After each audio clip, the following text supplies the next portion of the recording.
एक देश में एक राजा राज्य करता था। उसका वजीर बड़ा ही ज्ञानवान और सूझवान व्यक्ति था। वजीर का पुत्र और राजकुमार दोनों आपस में बड़े ही अच्छे मित्र थे। लेकिन वजीर का पुत्र बहुत ही दूरदर्शी और समझदार था। दोनों प्रातःकाल भ्रमण के लिए इकट्ठे ही जाया करते और इकट्ठे ही खाते पीते थे। राजकुमार कुछ लापरवाह स्वभाव का युवक था। वह अपना कोई भी कार्य कभी भी समय पर नहीं किया करता था। एक दिन वजीर के लड़के ने अपने मित्र राजकुमार को कहा, लेकिन राजकुमार उसका सुझाव अस्वीकार करते हुए बोला, मित्र, मैं आज तो तुम्हारे साथ बिल्कुल नहीं जा सकता, इसलिए आज तुम भ्रमण करने के लिए अकेले ही चले जाओ। मायूस होकर वजीर का लड़का अकेले ही उस दिन भ्रमण करने के लिए चल पड़ा। जब वह बहुत दूर निकल गया तो उसके मार्ग में एक नदी आ गई। अब तक चलते चलते वह बहुत थक चुका था, इसलिए वह रुककर वहीं एक शिला पर बैठ गया और उसने अपनी टांगें उस नदी में लटका दीं। अचानक ही उसका ध्यान पास खड़े एक वृक्ष पर गया। वहाँ दया और होनी नाम वाले दो पक्षी बैठे हुए थे, जो कि आपस में बातें कर रहे थे। एक पक्षी दूसरे से कह रहा था, होनी भाई, आज की कोई खबर नहीं तो सुनाओ। यह सुनकर होनी उससे यूँ कहने लगा, मैं तुम्हें बिल्कुल अभी घटित होने वाली घटना सुनाऊं अथवा बीत चुकी कोई घटना सुनाऊं? यह सुनकर उसके मित्र दया ने उससे कहा, आप तो मुझे वह घटना सुनाओ जो आगे होने वाली है।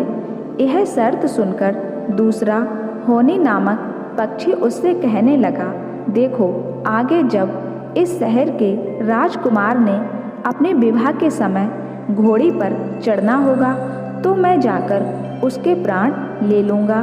दया ने उससे जिज्ञासावश पूछा, भला वह कैसे? इस पर होनी ने कहा कि मैं एक शेर बनकर उस घोड़ी पर बहुत जोर से आक्रमण कर दूंगा और इस तरह से उसके प्राणों का ही हरण कर लूँगा। यह दुखद बात सुनकर दया ने पूछा, यदि मैं भी उसी समय अपनी शक्ति दिखाऊं? तो होनी ने कहा कि यदि वह राजकुमार वहाँ मेरे आक्रमण से किसी तरह से बच भी गया तो मैं आगे चलकर उस पर पीपल का एक भारी पेड़ गिरा दूंगा।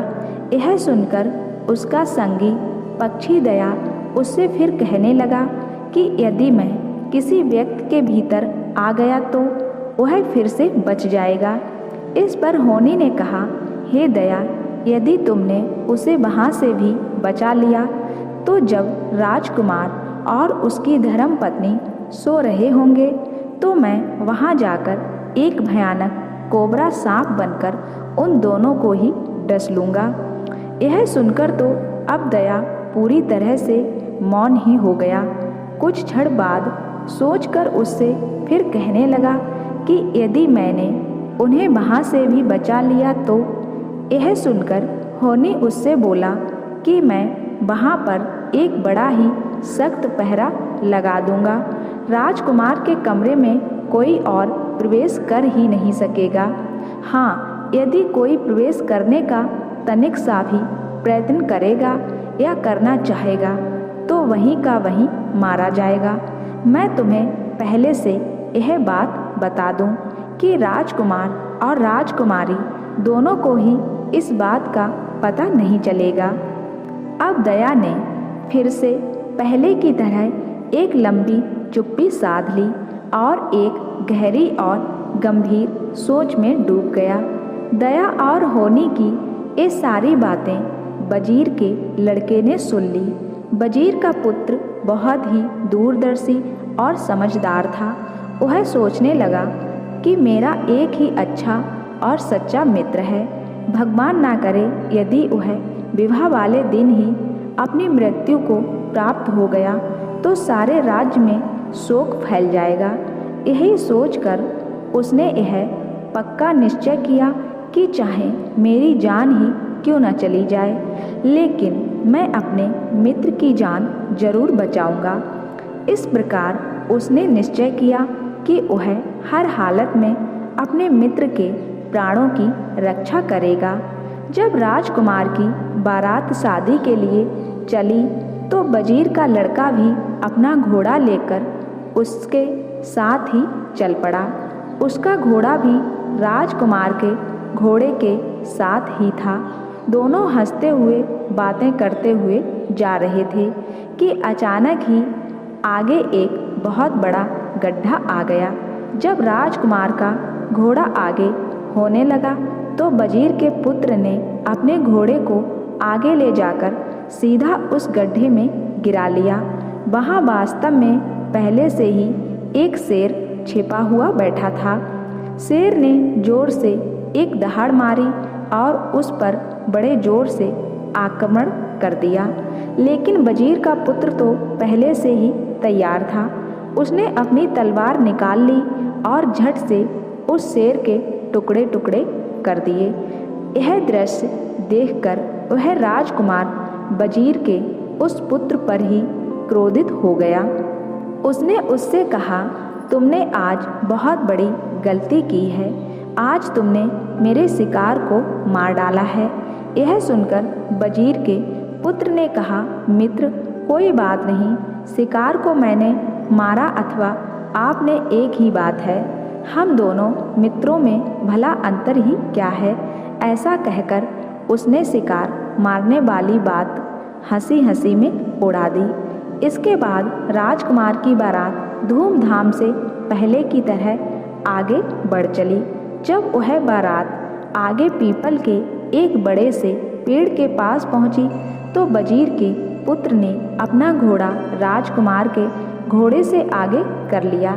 इसके साथ ही उसने राजकुमार के घोड़े की लगाम अपने हाथों में ही संभाल ली और वहां से उसे आगे ले गया। उस पीपल के वृक्ष के आगे से निकलते ही उसका घोड़ा धरती पर औंधे मुंह गिर पड़ा। राजकुमार तो पहले से ही उसके प्रति क्रोध में था, अब उसे और अधिक क्रोध आ गया। राजकुमार सोचने लगा कि इसने फिर से मेरी बेइज्जती कर दी है। उसने यह तो नहीं देखा कि पीपल का वृक्ष गिर गया है। यदि वह वहाँ से गुजरता तो उसके नीचे दबकर मर ही जाता। फिर भी राजकुमार विवाह का शुभ अवसर देखकर अंधर अंध को पी गया। जब विवाह की सभी रस्में जैसे तैसे पूरी हो गईं, तब राजकुमार और उसकी नई नवेली वधू को महल में एक बहुत ही सुंदर कमरे में सोने के लिए भेज दिया गया। वजीर का पुत्र बाहर बारात के लोगों के साथ ही सो गया, लेकिन उसे नींद नहीं आ रही थी। इसका कारण यह था कि उसे पक्षी होने की बात अभी भी याद आ रही थी कि वह सांप बनकर राजकुमारी की जूती में घुसकर सुबह होते ही राजकुमार को डस लेगा। अभी वह राजकुमार के कमरे में जाने के बारे में सोच ही रहा था कि उसने बहुत सारे सैनिकों को राजकुमार के कमरे के इर्द गिर्द घूमते हुए देखा। पूछने पर उसे यह पता चला कि जहाँ राजकुमार और राजकुमारी दोनों आराम से गहरी निद्रा में सो रहे हैं, वहाँ पर चौकीदारों का एक कड़ा पहरा लगा दिया गया है। वजीर का पुत्र यह सोचने लगा कि अब अपने प्यारे मित्र राजकुमार को मरने से भला कैसे बचाया जाए। बहुत देर सोचने के बाद उसने एक योजना बनाई। रात को जब सभी गहरी निद्रा में सो गए तो वजीर के पुत्र ने किसी प्रकार से पीछे से जाकर महल के ऊपर एक लंबी रस्सी फेंकी, जो राजकुमार के कमरे के साथ आगे एक बुर्ज पर जाकर अटक गई। उस रस्सी के सहारे हाथ में तलवार लेकर उस बुर्ज पर चढ़ गया।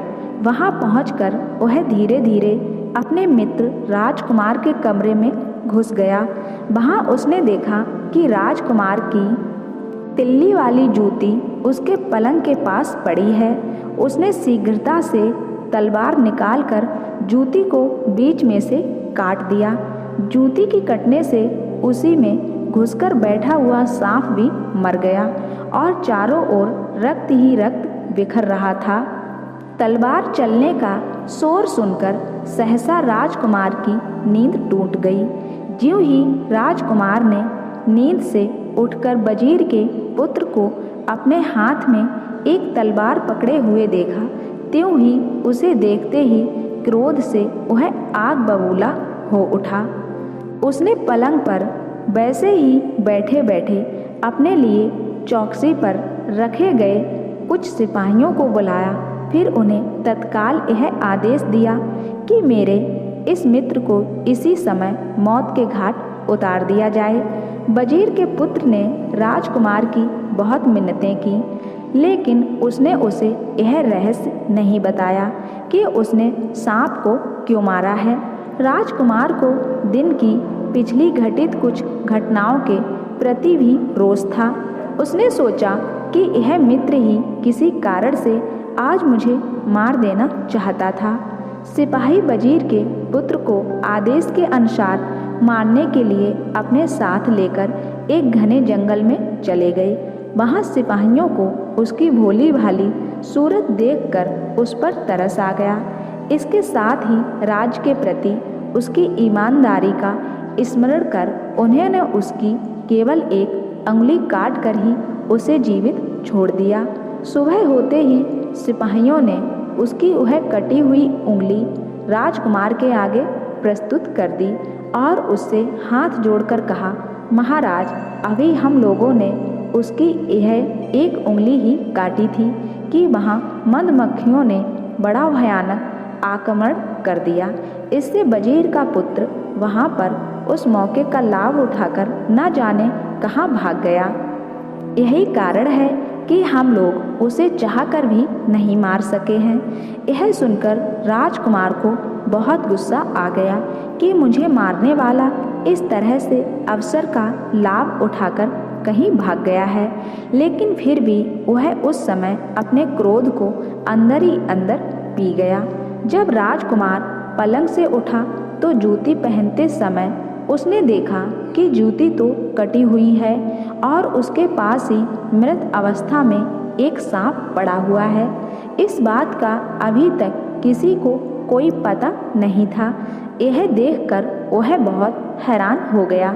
उसने सिपाहियों से पूछा, मुझे यह बताओ कि इसे किसने मारा है। सभी सिपाहियों ने कहा, यह बात तो हमें ज्ञात नहीं है। तभी राजकुमार ने मन ही मन सोचा, यह सांप अवश्य ही वजीर के पुत्र अर्थात मेरे मित्र के हाथों से ही मरा है। वह अवश्य मेरी जान बचाने के लिए आया था, लेकिन यह सांप आया कहाँ से है। अब उसे धीरे धीरे पिछली घटनाएं भी याद आने लगीं कि वजीर के बेटे ने पहले शेर से और फिर पीपल गिरने से मेरे प्राणों की रक्षा की है। यह तीसरी बार उसने मेरी जान बचाई है, लेकिन अब व्यर्थ ही पछतावा करने से क्या हो सकता है। उसका मित्र तो अपनी जान बचाकर कहीं भागकर चला गया है।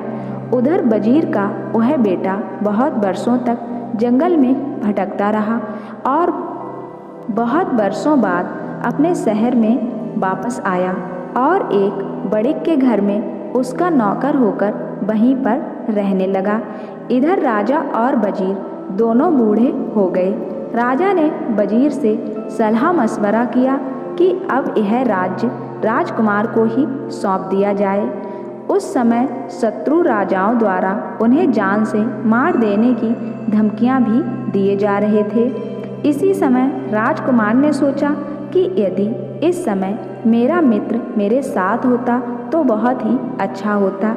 सोचते सोचते उसको एक उपाय सूझा कि यदि सभी घरों में बकरी का एक बच्चा दिया जाए और प्रजा से यह कहा जाए कि यह बच्चा 2 सप्ताह बीतने के बाद वापस लिया जाएगा, लेकिन इस बात का ध्यान रखा जाए कि इसका वजन ना तो अब से कम होना चाहिए और ना ही अधिक। जिसका लेला बिल्कुल सही निकला उसे वजीर के पद पर नियुक्त कर दिया जाएगा।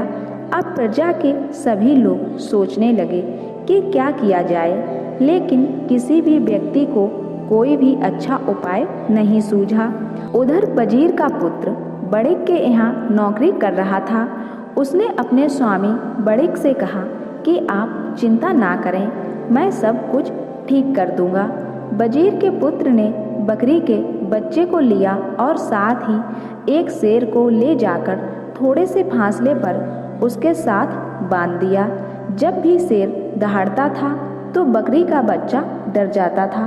उसे खाने के लिए वजीर पुत्र से खाना तो मिलता था, लेकिन शेर के वह से वह खाना उसे हजम नहीं हो पाता था, जिस कारण उसका वजन ना तो कम हुआ और ना ही अधिक। यूं ही करते करते 2 सप्ताह व्यतीत हो गए। राजा ने वजीर पद चाहने वाले सभी लोगों को अपने पास बुलाया, लेकिन उनके द्वारा 2 सप्ताह तक रखा गया बकरी का कोई भी बच्चा पहले से भार वाला ना था।